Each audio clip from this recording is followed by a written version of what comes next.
نے فرمایا کہ شیطان نامحرم کو تمہارے ذہنوں میں حسین کر کے پیش کرتا ہے. وہ اتنی خوبصورت ہوتی نہیں ہے جتنی وہ خوبصورت کر کے تمہارے سامنے پیش کرتا ہے. حتیٰ کہ انسان فینٹیسائز کر رہا ہوتا ہے کہ یار سبحان اللہ کیا بہترین نیچر ہے اس کی، کیا خوبصورت ہے یہ، کیا اچھی عورت ہے یہ، اتنی ہوتی نہیں. تو شیطان اس کے بارے میں وہ کر رہا ہوتا ہے، حتیٰ کہ آپ کے دل میں اس کے لیے پیار محبت ڈیولپ ہو جاتا ہے and you die to meet ہر.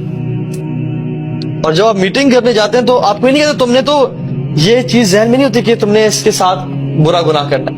بس ہوتا ہے کہ we'll just meet, I'll just see her, I'll maybe propose her or something.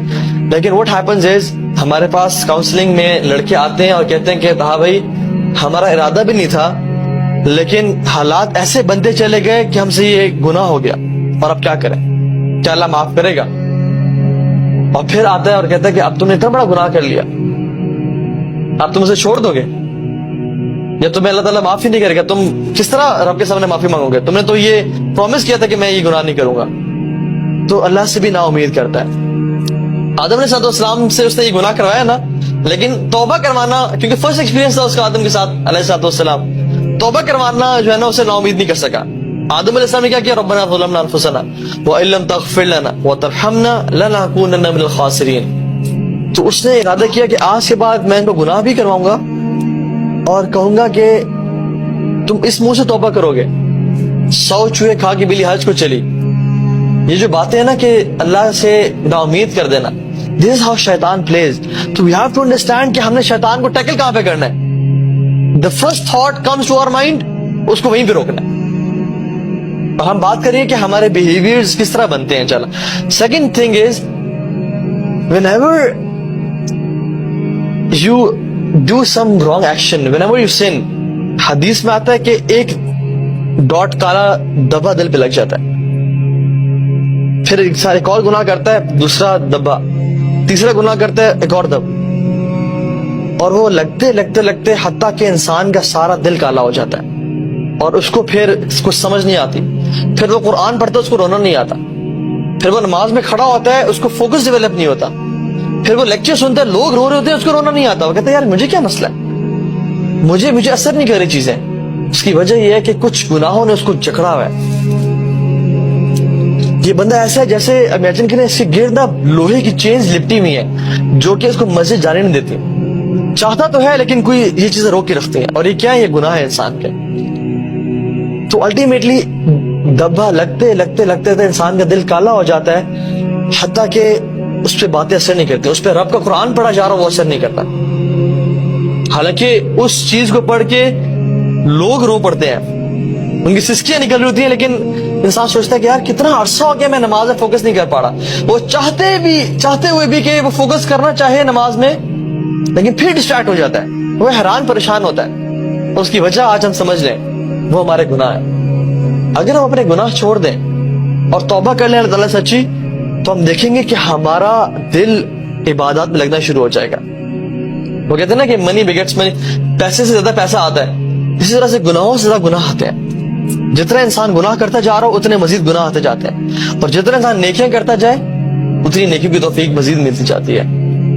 تو یہ جان لیں کہ شیطان کو آپ اپنے اوپر پاور دے رہے ہیں ایوری ٹائم یو اوبے ہم. اسپیشلی ہمارے ساتھ تو قرین بھی ہمارا ایک جن جس کو اللہ تعالیٰ نے ہر انسان سے پیدا کیا ہے. عبداللہ بن مسعود رحمہ اللہ رضی اللہ تعالیٰ عنہ، ان کے پاس ان کا قرین حاضر ہو گیا. قرین از اے جن، جن کو نہیں پتا ہم کس کے بارے میں بات کریں گے. حاضر ہو گیا and he was so weak and meek، بہت کمزور. تو عبداللہ بن مسعود رضی اللہ تعالیٰ نے کہا کہ تمہیں کیا ہو گیا؟ Who are you؟ کہتا میں تمہارا قارین ہوں. تو انہوں نے پوچھا کہ تم اتنے کمزور کیوں ہو گئے ہو؟ کہتا کہ آپ کی عبادات نے مجھے اتنا کمزور کر دیا. تو یہ جان لیں کہ جتنا انسان کی عبادات زیادہ، جو شیطان ہے ہر انسان کے ساتھ وہ اتنا کمزور، اتنا حکم کم. اور جتنی انسان کی عبادات کم اور گناہ زیادہ، شیطان اتنا پاورفل اور اسٹرانگ ہو جاتا ہے، حتیٰ کہ وہ حکم دیتے ہیں انسان کو. وہ یأمرکم بالفحشاء، قرآن کہتا ہے، وہ وسواس نہیں کرتا، وہ یأمرکم، امر دیتا ہے بالفحشاء کہ تم یہ کام کرو. حتیٰ کہ لوگ ایسے بھی آئے ہیں جو کہتے ہیں کہ ہم مسجد میں ہوتے ہیں اور ہمیں کوئی خیال آتا ہے اور ہم سے رہا نہیں جاتا، ہم اٹھ کے چلے جاتے ہیں اور وہ کام کر دیتے ہیں. لوگ ایسے بھی ہیں جو کہتے ہیں کہ ہم لیپ ٹاپ بند کرنا چاہ رہے ہوتے ہیں لیکن ہم سے بند نہیں ہوتا. We don't want to go to that place, لیکن ہم سے روکا نہیں جا رہا ہوتا اپنے آپ کو. کیا ہے کہ شیطان اتنا حاوی ہو جاتا ہے انسان پہ, اور وہ ٹیمپٹیشنز ڈیزائرز اتنی قابو پا لیتی ہیں اس پہ کہ وہ انسان روک نہیں سکتا اپنے آپ کو. لیکن دوسرے لوگ کون ہیں؟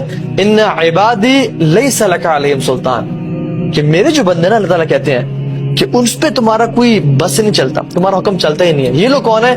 جو اپنے آپ کو روک کے رکھتے ہیں. تو یا تو اپنے آپ کو روک کے رکھے, یہ ڈسپلن کا پین لے اور آگے live the rest of your life as a champion, یا تو ابھی یہ کام کر دیں اور ساری زندگی ریگریٹ میں گزارے, ایک ندامت و شرمندگی میں گزارے. ٹھیک ہے. اور یہ جو لیکچر ہے نا, سب سے پہلے میں نے سوچا کہ مجھے اس چیز کی نصیحت ہے, تو یہ جو بات میں کر رہا ہوں سب سے پہلے یہ مجھے اس کی ضرورت ہے, یہ میرے لیے اپنے لیے ہے. کیونکہ جب انسان بولتا ہے نا تو اس کو سب سے پہلی چیز جو جا رہی ہوتی ہے اس کے اپنے دل میں جا رہی ہوتی ہے, اور پھر باقیوں کو افیکٹ کر رہی ہوتی ہے. سو ہر بندہ اپنے بارے میں سوچے کہ میرے کون سا پوائنٹ ہے جس میں میں لیگ کر رہا ہوں اور مجھے اس کی اصلاح کرنی ہے. ٹھیک ہے. اسی طرح سے اللہ سبحانہ تعالیٰ نے جو آیت ذکر کی نا قرآن میں کہ وَلَا تَقْرَبُوا الزِّنَا إِنَّهُ كَانَ فَاحِشَةً وَسَاءَ سَبِيلًا, اس کے بعد اللہ تعالیٰ فرماتے ہیں وَلَا تَقْتُلُوا النَّفْسَ الَّتِي إِلَّا بِالْحَقِّ, کسی نفس کو آپ نے قتل نہیں کرنا, ناحق قتل نہیں کرنا. آپ اس کی سینسٹیوٹی کو سمجھیں اس گناہ کی, کہ اللہ تعالیٰ نے اس ایڈلٹری فورنیکیشن کو پہلے ذکر کیا اور قتل کو بعد میں ذکر کیا. پرائورٹی دیکھیں کیسے, پہلے اس کا ذکر کیا اور پھر قتل کا ذکر کیا. قتل بھی نہیں کرنا, کیونکہ قتل فزیکل مرڈر ہے, لیکن جو زنا ہے یہ اسپرچل مرڈر ہے. انسان اپنے آپ کو مار رہا ہوتا ہے اسپرچولی, وہ دیکھنے میں تو زندہ ہے لیکن اندر سے مردہ ہے. اور وہ انسان چلو دیکھنے میں تو مردہ ہے لیکن کیا پتا اس کی روح پاک اور صاف اور وہ جنتوں میں سیر کر رہا ہوں. So spiritual murder is more dangerous than physical murder itself. کتنے ہی لوگ ہیں جو کہ چل پھر رہے ہیں لیکن اندر سے وہ مردہ ہے.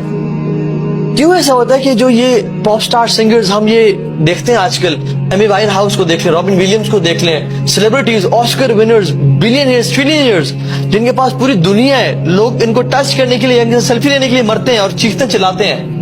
یہ اپنے آپ کو اوور ڈوز آف الکوہول سے مار رہے ہیں, یہ اپنا کو سوسائڈ کر کے مار رہے ہیں. ٹونی اسکاٹ کو دیکھ لیں آپ, کتنے ہی لوگ ہیں. کیوں؟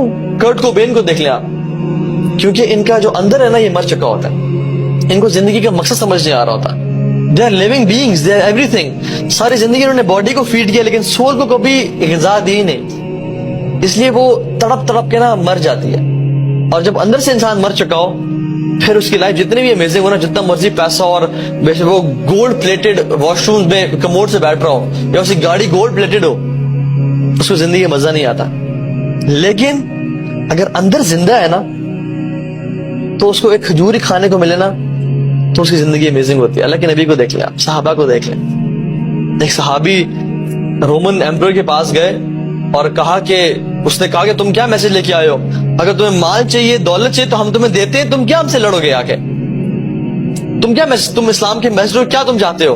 تو کہتے ہیں کہ لنخرج العباد بالعبادت العباد الى عبادت رب العباد, کہ ہم لوگوں کی غلامی سے نکال کے ایک رب کی غلامی میں لانا چاہتے ہیں. یہ ہمارا مشن ویژن ہے. اور وہ تھے کس طرح کے, ان کے ہاتھ انگلیاں ٹیڑھی ہو چکی تھی تلواریں پکڑ پکڑ کے, اور ان کے پاس شیلڈز تھی بھی نہیں, انہوں نے چمڑے کے غلاف لپیٹے ہوئے تھے. یہ ان کا حالت تھی. لیکن کانفیڈنس کیسا, زندگی کیسی, پرپس کیسا, کہ رومن امپائر, پرشین امپائر کے سامنے ایسے سیزا پلے دیوار کی طرح کھڑے ہیں. اس کی وجہ کیا تھی؟ ان کا اسپرچل سیلف زندہ تھا.